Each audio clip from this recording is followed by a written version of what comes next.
Welcome to KRA's The Hub, the official podcast of KRA Corporation. And now get ready to hear workforce topics and trends you need to know on the go.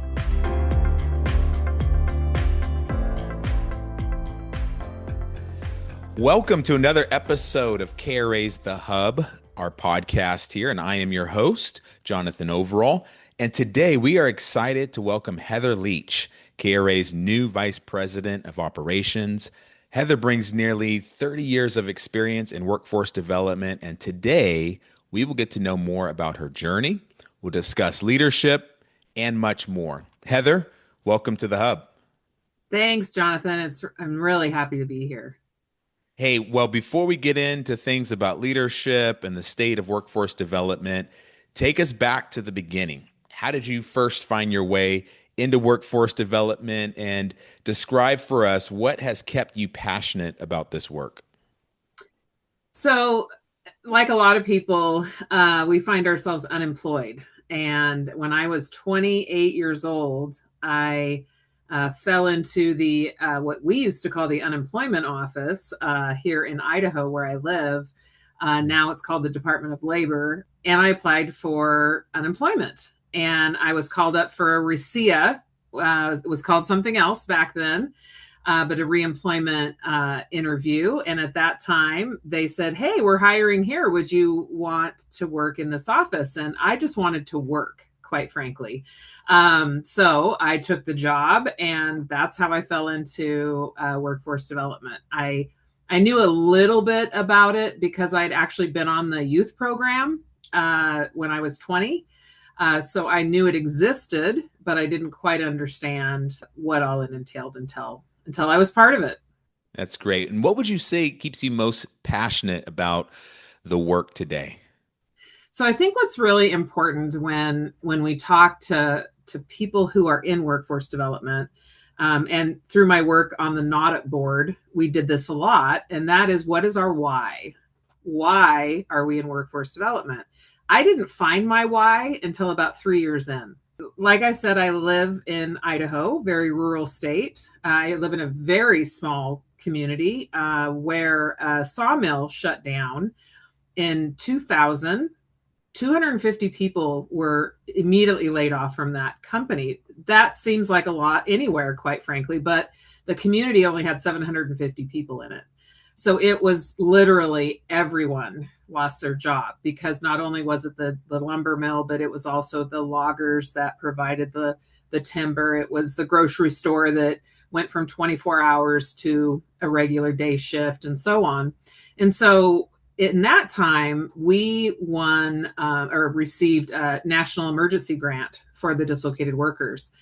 And seeing people who I'd grown up with, parents of people I had grown up with, individuals who'd never gotten their high school diploma because they always just worked at the mill, which was the best paying job in our community, seeing them go through that transition as a dislocated worker, and then seeing them come out on the other side because of the programs that we provide, the programs that we administer, thanks to taxpayers and the federal government. It was just something I needed more and more of. Some of those individuals, 20 some odd years later, still come to me and tell me their stories, and they own businesses now, and they are the chief nurse of the hospital they work in, and they became a nurse under our program, and so on. So that's my why. It's why I stay. And even though I'm in a little different position now, I don't actually help individuals every day. Seeing that and hearing those whys is what keeps me behind this desk. You know, the stories of workforce development are so powerful, because what you just shared is really the human story. And there's so many markets, so many regions around the country where people can relate to what you just described, and the impact that the work has on the community and the neighborhoods that we live in is really what makes the difference. There's people that say to me, the best thing that happened to me was losing my job. And when you hear that, and I've been through it as well, some of my best experiences is when I was forced to make a job change. And so it's just knowing that we can coach people through that, and we can ease their frustration For anyone, but especially that dislocated worker who their identity is in work, their value is in work, and really helping them with the grief of that loss, and then what can be happening for them later on.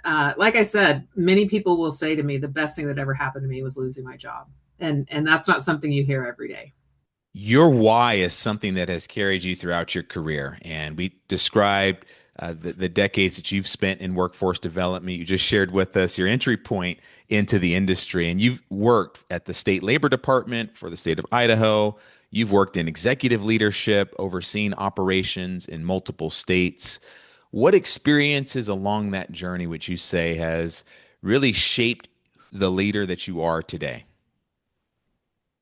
So I think what's really been an eye-opener for me throughout my whole career is there's so many different ways to do something, right? So when I was with the Department of Labor in Idaho for 15 years, I was in leadership at the local level.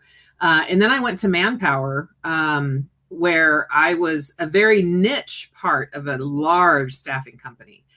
And there I was able to go across the country and meet with employers that really have similar problems, but it may be bigger scales. Maybe they're in an urban location. Maybe they have numerous plants that they can't staff. I was introduced to different cultures working in a large project down in El Paso, Texas, where English as a second language was the norm there. So I think for me at least, what has brought me to where I am today is being humble.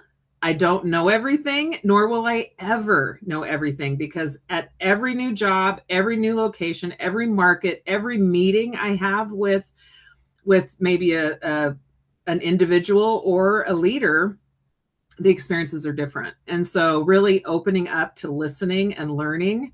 I also spent time on the NAUDIP board. Those 8 years were amazing to me to really troubleshoot how, as an industry, as workforce professionals, we can elevate our industry.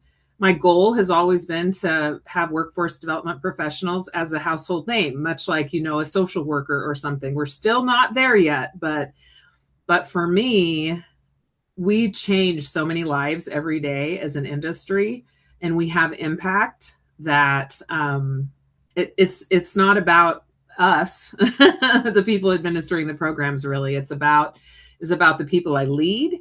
It's about the communities that we're in, and it's about the people we serve. Now, I want to talk about leadership. And we talked about what has helped to shape you as a leader. I want to get into your philosophy around leading people. And specifically, because in your role, not only are you leading people, but you're leading leaders of other teams, leaders of projects. How would you describe your leadership philosophy?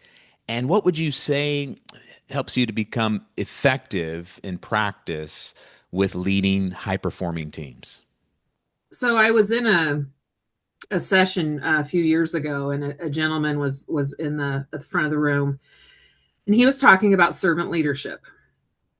And there's so many definitions of servant leadership, and I've never been a huge fan of the term, quite frankly. And so he asked the group, what's your definition of servant leadership? And we heard all the different, Webster's dictionary. And I raised my hand and I said, it's not about me. And so my philosophy has always been, I am on teams. I'm not the leader of a team. I am on a team. So what that means is if I'm speaking to my colleagues on the vice president, like you, for instance, Jonathan, then that's the team I'm on. If I'm on the executive team call, I'm also on that team. If I'm meeting with my project directors, I'm on that team. If I'm meeting with a project and all the staff, I'm on that team. I am a member of that team. So my philosophy is we're all in this together. I can't do it without you. Hopefully you can't do it without me. And it's just all about empowering people to be what they're doing, when they're doing it, at the time they're doing it. Empowerment of local leaders. They should be on all the calls with our clients. They should be on all the calls when we're doing contracts, because again, they're running the programs. I am there to support. I want to enhance the work that they're currently doing, but I don't need to be the leader of everything. I don't like to be called a boss. That's not a compliment to me at all. For me, at least, it's not about me. It's not about me. It's about whatever team I'm on in that moment. Yeah, I like that. And even how you reframe the thought process around servant leadership, because it has become a word that we hear a lot about, especially really in the last decade or so within the tech world and business. And so it's a emphasis, but what I hear you saying is it's not about me, but I want to create a room for the people that I lead to be empowered and to showcase their abilities. And I'm there to coach and to encourage and support them along the way. Yeah. Well, even saying things like, well, what I would do in your position is X, not you should do this. But at the end of the day, the person, you have to give them the power to make the decision, but also the empowerment to follow through with that decision, right? Because I think that as I meet new leaders, whether it's a new role that I'm in or a new company or even just a new project, almost all the time they feel as if they're restricted from making a decision. They may not believe that they should make a decision. They may think they're overstepping. And I think that's where we really test the premise of empowering that leader to make a decision. I'm there with you. I can be in every call with you, but you're making the decision. I can guide you and help you. But that empowerment really has to be done through practice. You can't just say, I'm empowering you to be a leader, go forth and conquer. That is not how that works. It has to be tested. And so to me, that's really exciting when I have that first call with that individual after they've made a decision and they're really proud of themselves, because they have to live with the decision. I'm stuck in a home office or I'm on an airplane. I don't necessarily have to face those people every day, but they do. So, yeah. So Heather, we mentioned at the top that you have started this new role as the Vice President of Operations here at KRA. Now, KRA has been in business for over 45 years. You've been in the industry, but now you're on the other side. You're working for KRA. What excites you most about this opportunity? And share with us your vision for operations here at KRA. So, I met Mr. Atterbury years ago at a NOB roundtable that we had. And it's amazing how the life cycle goes. In that room, I was with Manpower at the time. I sat with the CEO of Equus across the table, of which I would meet years later. I sat with Mr. Atterbury. I sat with other CEOs of the companies. And when I met him and I realized that KRA is him, right? Knowlton Atterbury. And as I'm sitting here with his name behind me, with his name on my letterhead, I realized that this is his legacy. And he built it to help people and to impact. And so that to me is very powerful. I'm very appreciative of the large corporations, publicly traded corporations I worked for, the state, so on and so forth. But the reality is that the impact that I feel, not just on the people we serve, but on Mr. Atterbury is quite powerful for me. So that's that. That's how it's different. The job itself as VP of Operations is exciting, because I feel that I'm now part of the sausage making. I have a lot of ideas, and I'm happy to say this one is good and those three are bad. But I love the fact that I now have the platform to share those ideas, to create some true thought leadership, and then to see it through. Everybody in this organization is so warm and welcoming and rolling up their sleeves to help. It's just been an amazing journey. And like I said, this is now the fourth workforce development organization I've worked for, and they all have their good, bad, and uglies, right? But with KRA, I feel like I am here for a reason. That I was drawn here for a reason, and I hope to stay for quite a while and really make impact. Now, we've talked about your why. We've talked about even stories that have been part of what's shaped your career. And I know you've been a part of and have seen programs that are high performing and maybe programs that struggled when it comes to outcomes and delivering consistent, exceptional results. What would you say are some of the key ingredients that separate the organizations that simply meet those requirements and those that excel? So I would love to say that the service delivery model for this company and that company is the answer, but quite frankly, it is whoever is hired to administer that program.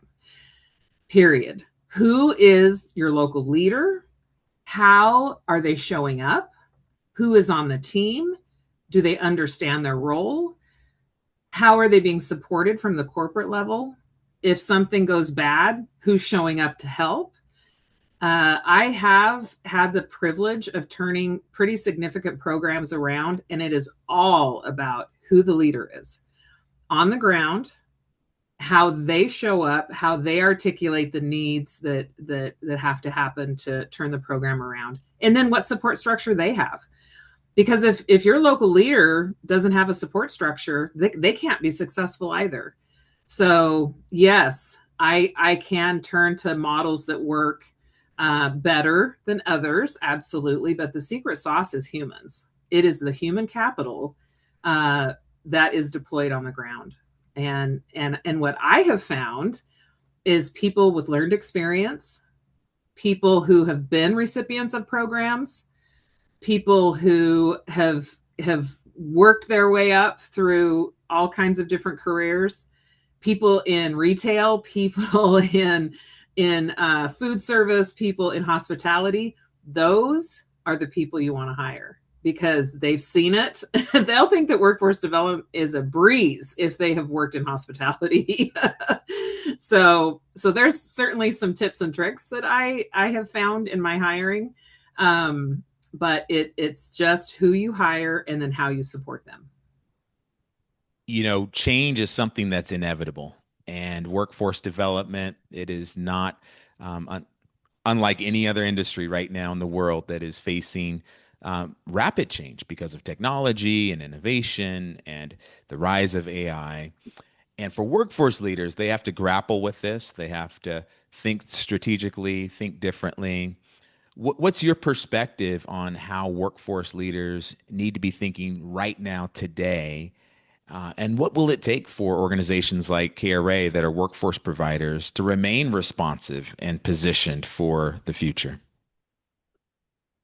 So the biggest thing is the buzzwords aren't going to get you anywhere unless you're truly going to make change, right? So if you present an innovative, in air quotes, proposal, is that really what you're going to do? Or are you just going to continue the model of where you've taken over the contract? What is it that you're going to do that's different? And how are you going to incorporate AI? Quite frankly, if you write an email today without AI, you're missing the boat. You as a leader, Jonathan, I'm saying this to you, I'm saying it to our audience. If you're not using AI most of your day, you're overworking, because it in and of itself, you can learn so much from AI, and then it can also help you with your daily tasks that are just mundane and take too much time. So that is how we embrace AI. As far as workforce development goes and how we ebb and flow, what is the focus right now? Right now, the focus from our current administration is apprenticeship. So what is it that your organization, what are they doing to engage with apprenticeships? You can argue all day long that we need to do this because it's always worked and you can do that. But the reality is an earn to learn, earn while you learn model has always been the secret sauce. when I was with the Department of Labor and I managed this small office in a small town, we did OJTs. We did like 25 OJTs a year. It's because that people need to work while they learn. So this has always been the secret sauce. How does workforce development engage with apprenticeship? It's not that easy, quite frankly, but it can be done. Have you met with, your local union to see how you can help them get people into apprenticeships? Have you asked for a waiver from your state for some of those outcomes? That's why people aren't getting into apprenticeships, because they're concerned about the outcome of that 4-year apprentice. Have you been inviting apprenticeship programs to your career fairs? So there's just a lot of things that can be done, but you look at the tea leaves and then you work with what you have in front of you. And right now it's apprenticeship, and it's an earn while you learn model. That's great. Yeah, I think that really speaks clarity to where we are. And as you mentioned, reading the tea leaves, where is the current administration going, and what is the role of workforce development? I think it's so important to define that and to begin moving on that as providers. So thank you for that, Heather. As we close this out, I want you to speak to those people that are leaders currently, and perhaps those that are up and coming, that are the next generation of workforce development leaders. If you were to narrow it down to a principle or a lesson or a piece of advice that has stayed with you throughout your career, what would that be? What would you want to share with those that are in the audience today? Yeah, I heard this, and honestly, I can't even begin to remember who I could give credit to, but I know there's a lot of people out there that just want to be a leader, or just want to go to the next step, or how fast can I be a VP?